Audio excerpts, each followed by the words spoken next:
Good morning, everybody. Miss Becky here from the Upper Merion Township Library, and I'm here this morning to do a book talk for some elementary and middle grade reads and recommendations.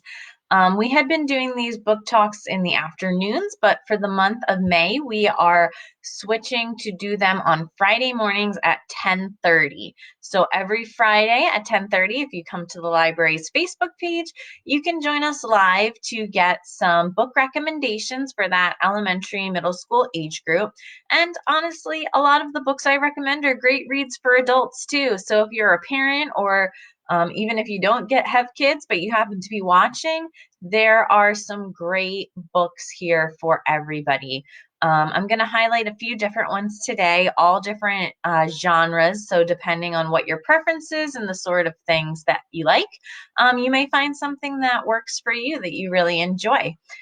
So I'm going to get started in just a minute, and we're going to talk about some of the books. I do want to mention that all of the books that we're talking about today are available on our online borrowing system. We have two ways that you can borrow ebooks right now. And that is either through Overdrive or Hoopla. If you use Overdrive, you can get it from the library website, or you can download the app Libby and you just log in with your library card number and you have access to lots of ebooks and audiobooks. The other way that you can get our books digitally is through Hoopla. Hoopla is a new service that we just got, and you can get onto that from the library website or the Hoopla app, and you just need your library card number for that as well. So each of the platforms have different books on them. So depending on what book you're looking for, you might want to check both places and see if one of them has it. Overdrive you can check out a number of things at once. There's no limit per month, but only one person can borrow a copy of something at a time. And Hoopla, as many people can borrow the same book as they want, but right now our library patrons are limited to 4 checkouts per month. So that's kind of just an overview of some of the differences between our two services. But now I'm going to get started talking about some of the book recommendations that I have for you today.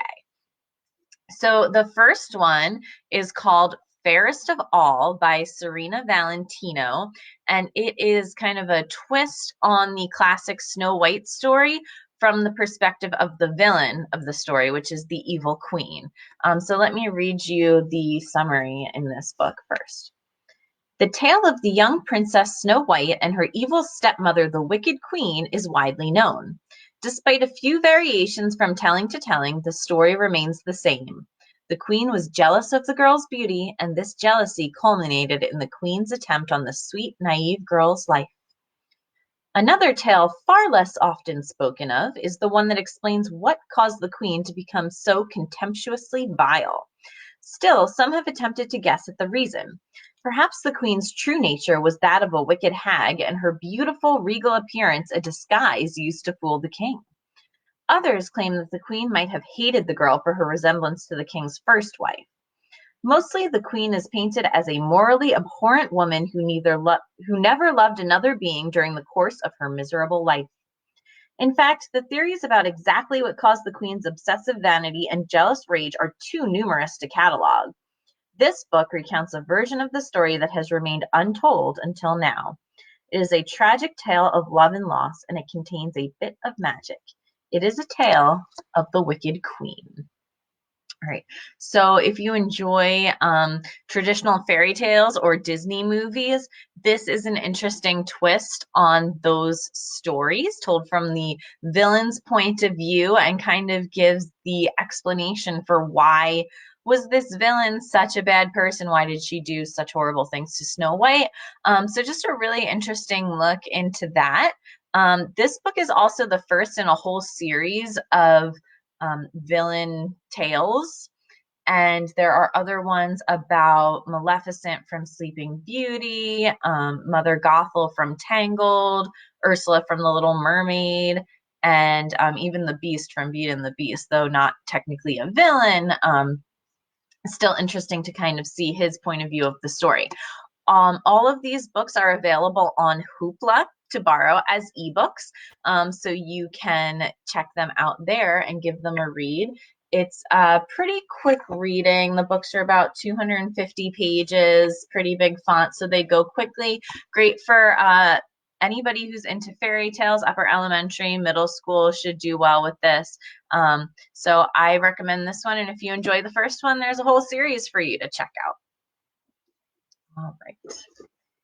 The next book I want to talk about is one that I have, I don't have the picture of, but I have it as an ebook. So this one is also available on Hoopla, and I will show you the cover there. It is called Saturdays with Hitchcock by Ellen Wittlinger. And I read this book a few years ago, really enjoyed it, but it wasn't available on Overdrive, but now we have Hoopla and it's available there. So it's a good realistic fiction novel for middle grade. Let me read you a short summary. 12-year-old movie-loving Maisie is in need of a distraction from her current romantic dilemma when her Uncle Walt comes to stay with her family after being hurt on the set of the movie he's filming in Hollywood. Maisie's best friend Cyrus has been hanging out a lot with Gary Hackett, whose last name sounds to Maisie like a cat barfing up a hairball. When it seems as if Hackett might like Maisie romantically, she's none too pleased, and Cyrus is even less impressed. Uncle Walt has a way of pointing Maisie in the right direction, and Maisie's love of movies also keeps her centered. Heading to the local independent theater on Saturdays to see old movies helps Maisie stay grounded as she struggles with growing up, family tensions, a grandma who seems to be losing her memory, and a love triangle she never expected. So I really enjoyed this book because it is realistic fiction for kids that like that sort of thing and aren't into more of the fantasy or sci-fi stuff that's really popular. This is a good option. I enjoyed this one because it felt very real. The issues that the characters deal with and the feelings that they have felt very genuine for what a 12-year-old might actually be going through and probably can relate to. There's a lot of coming of age type things where Maisie starts to feel some distance from the best friend she grew up with. As they get older, things start to change a little bit. He starts hanging out with other people, and there's just a kind of an interesting friendship dynamic as well as family dynamic. Another common thing that kids may relate to is her grandmother starts to get dementia, and that's difficult for her to deal with and understand, as well as kind of the family tension and dynamics of her mom feeling like she's taking all the responsibility and the uncle isn't really contributing as much.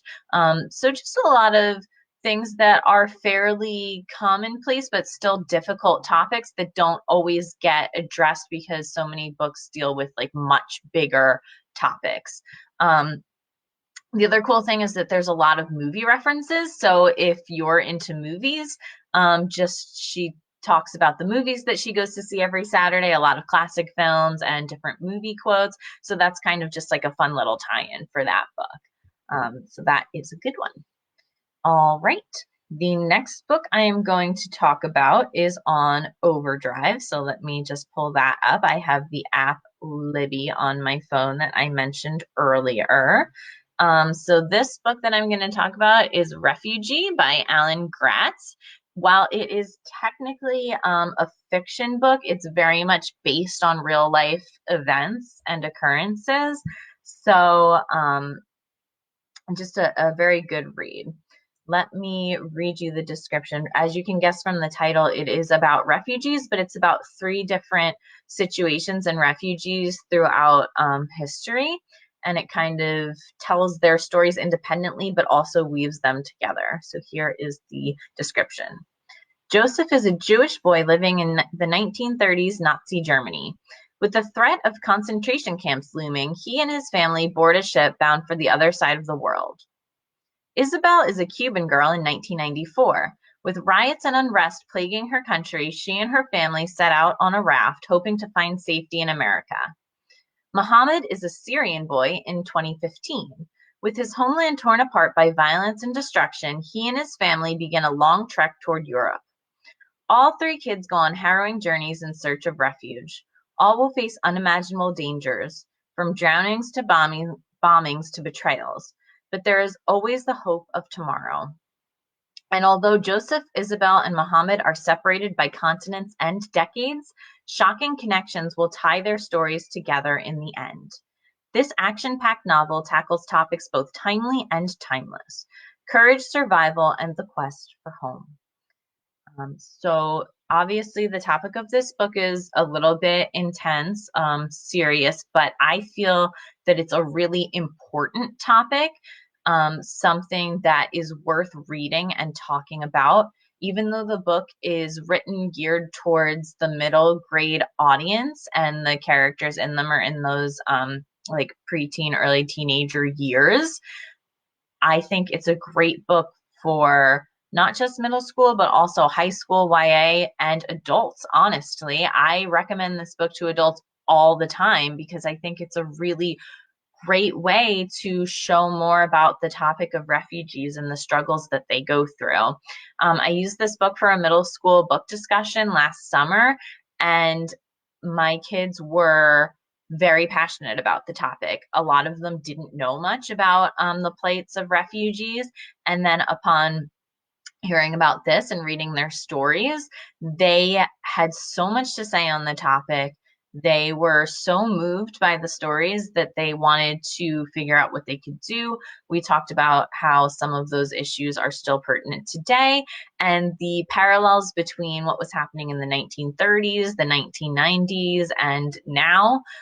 Just really show you can learn a lot from history too. So tons of good stuff if you're looking for a more serious discussion type book. And one more that I'm going to mention that maybe you have heard of, but it is a fun fantasy novel that I want to bring up anyway, is Ella Enchanted by Gail, Carson, Levine. So let me just pull it up here. This one is on Overdrive or the Libby app, and you can find it as both an ebook and an audiobook. So if you like to listen to it instead, you have that option for Ella Enchanted too. This is a fantasy book that's kind of like a retelling of the Cinderella story. Here's a quick summary.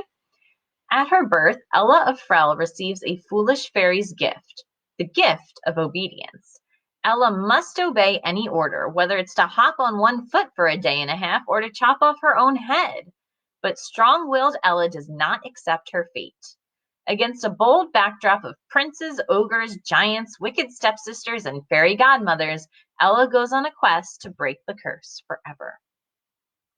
So Ella Enchanted, great fantasy story. While it's loosely based on Cinderella, it is very much its own unique story, totally different.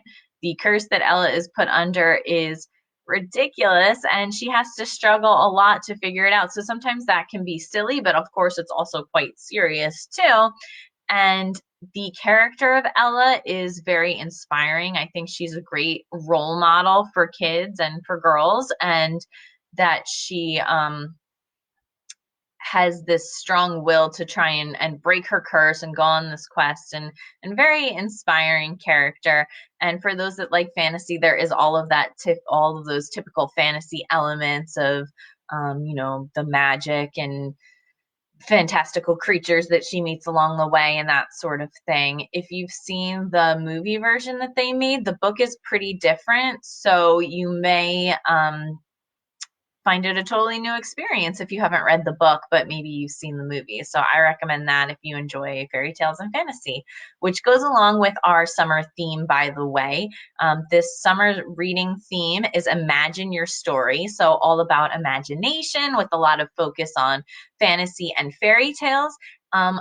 Even though we're still not open to the public and we don't yet have a date for that, we are still going to be hosting our summer reading program online virtually. You can actually register for it now. You can't start recording your time reading until June 15th. That's when summer events officially begin. But you can go to the library website or directly to umtlreads.org. And you can sign up for summer reading there. So hopefully you want to join us for that. We've still got some great prizes and fun activities planned virtually for you all this summer. So I encourage you to check that out. Thank you so much for joining me this morning, and I hope you have a wonderful rest of your day. Bye.